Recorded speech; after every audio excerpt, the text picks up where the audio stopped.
அன்பார்ந்த அனைவருக்கும் அன்பு வணக்கங்க. நம்ம சேனலில் இன்றைக்கான ரெசிபி என்னென்னு பார்த்தீங்கன்னா, புதினா வச்சு சூப்பரான ஒரு புலாவ் தாங்க செய்ய போகிறோம்.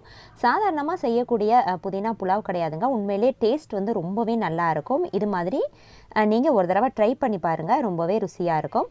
ஒரு மிக்ஸி ஜாரில் தேவையான அளவுக்கு புதினா எடுத்துக்கோங்க. அது கூடவே பட்டை, கிராம்பு, அப்புறம் கொஞ்சமாக 1/2 டீஸ்பூன் அளவுக்கு சோம்பு, இஞ்சி, பூண்டு, இது வந்து எல்லாமே அது கூட சேர்த்துட்டு நம்ம நல்லா நைஸாக அரைக்க போகிறோங்க. தேவையான அளவு தண்ணி சேர்த்துட்டு நல்லா நைஸாக இதை வந்து பேஸ்ட் பண்ணி நம்ம வந்து எடுத்துக்கலாம். இப்போ பாருங்கள், இதை மிக்ஸி ஜாரில் சேர்த்துட்டு நல்லா நைஸாக அரைச்சிட்டு வந்தாச்சு.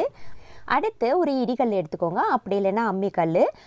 முடிஞ்ச வரைக்கும் இடிக்கல் அம்மிக்கல்லில் சேர்த்து இந்த பச்சை மிளகாய் சேர்த்து நச்சு 1-2 நம்ம நச்சு சேர்க்கும் போது ரொம்பவே டேஸ்ட்டு நல்லா இருக்குங்க. மிக்ஸி ஜாரில் நம்ம வந்து சேர்த்து அரைக்கலாங்க 1-2, ஆனால் 2-3 பச்சை மிளகாய் சேர்க்கும் போது அதோட டக்குன்னு நமக்கு வந்து அரைப்படாது. அதனால் நான் வந்து கல்லில் வந்து நான் சேர்த்துருக்கேன். நீங்கள் நிறையா செய்கிற மாதிரி இருந்துச்சுன்னா மிக்ஸி ஜாரில் சேர்த்துட்டு இது மாதிரி 1-2 அரைச்சி எடுத்துக்கோங்க. நான் வந்து கல்லில் சேர்த்துட்டு நல்லா 1-2 அரைச்சி எடுத்துக்கிட்டேங்க. அடுத்து குக்கரில் தேவையான அளவு எண்ணெய் சேர்த்துட்டு தாளிப்புக்கு வெறும் சோம்பு மட்டும் சேர்த்து தாளிச்சிட்டு அதில் பெரிய வெங்காயம் நல்லா நீல வாக்கில் கட் பண்ணிவிட்டு சேர்த்துருக்கேன். அது கூடவே நம்ம ரெடி பண்ணி வச்சுருக்கிற அந்த பச்சை மிளகாய் இருக்குது இல்லைங்களா, அந்த 1-2 அரைச்சி வச்சுருந்தோம் இல்லையா, அதை வந்து இந்த ஸ்டேஜில் சேர்த்துட்டு இது ரெண்டுமே நல்லா இப்போ வதங்கி வரட்டும். இப்போது நல்லா அந்த வெங்காயம் நல்லா கலர் சேஞ்ச் ஆகி வந்திருக்கு பார்த்தீங்களா. இந்த ஸ்டேஜில் நம்ம அரைச்சிட்டு வந்த அந்த பேஸ்ட்டை வந்து இதில் வந்து சேர்த்துடலாங்க. இந்த ஸ்டேஜில் அடுப்பை மிதமான சூட்டில் வச்சுட்டு இப்போ இதை வந்து நல்லா கலந்து விட்டுறலாங்க. அதோட பச்சை வாசனைலாம் போகிற அளவுக்கு நம்ம வந்து நல்லா வதக்கி விட்டுறணும். நம்ம வதக்கி விடவே வந்து அந்த நல்ல எண்ணெய் பிரிஞ்சு வருங்க. அந்த ஸ்டேஜில் கொஞ்சமாக ஒரு 1/4 டீஸ்பூனுக்கு அளவுக்கு மட்டும் நம்ம மஞ்சள் தூள் சேர்த்துக்கலாம். இப்போ இந்த மஞ்சள் தூளையும் சேர்த்து விட்டுட்டு ஒரு தடவை கலந்து விட்டுருங்க. கலந்து விட்டதுக்கப்புறம் நம்ம இப்போது ரைஸ்க்கு தகுந்த தண்ணி வந்து இப்போ சேர்த்துக்கலாங்க.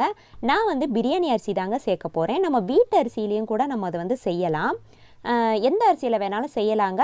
அதே மாதிரி நம்ம நெய் சேர்த்து கூட செய்யலாங்க. நான் வந்து நைட்டு டின்னருக்கு செய்கிறதுனால நான் வந்து நெய் சேர்க்கலை, அதனால் ஆயில் மட்டும்தாங்க நான் வந்து சேர்த்துருக்கேன்.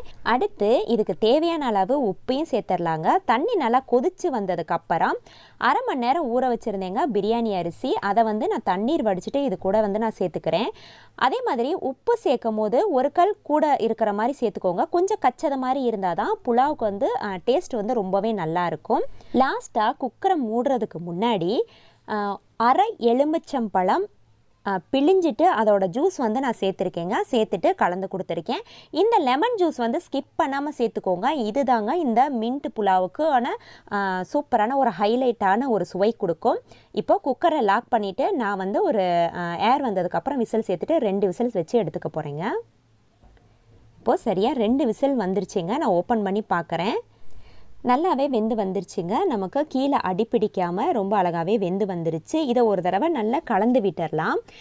உங்களுக்கு நெய் சேர்க்கணுன்னு ஆசைப்பட்டிங்கன்னா நம்ம ஃபஸ்ட்டு ஸ்டார்டிங்லேயே தாளிப்புலையும் நம்ம சேர்க்கலாம். அதே நேரத்தில் லாஸ்ட்டில் இந்த நேரத்துலையும் நம்ம வந்து நெய் சேர்த்துக்கலாங்க. ஒருவேளை நீங்கள் வீட்டுக்கு சாப்பாட்டுக்கு செய்யக்கூடிய அரிசியில் நீங்கள் இந்த புலாவ் செஞ்சீங்கன்னா ஸ்கிப் பண்ணாமல் நெய் சேர்த்துக்கோங்க. அப்போ தான் அது சுவை வந்து ரொம்பவே நல்லாயிருக்கும். இது பிரியாணி அரிசின்றதுனால நெய் சேர்க்காமலே அதோட சுவை வந்து ரொம்பவே நல்லா இருக்குங்க. நைட் டின்னருக்காக இருந்தாலும் சரி, இல்லை மார்னிங்கில் நமக்கு வெஜிடபிள் இல்லைன்னா இது மாதிரி கூட நம்ம டக்குனே செஞ்சிடலாங்க. இந்த வீடியோ உங்களுக்கு பிடிச்சிருந்ததுன்னா சப்ஸ்கிரைப் பண்ண மறந்துடாதீங்க. நம்ம சேனலில் நிறையாவே சமையல் வீடியோஸ்லாம் இருக்குங்க. உங்களுக்கு தேவைப்பட்டால் நீங்கள் போய் பார்த்துக்கலாம். நன்றி.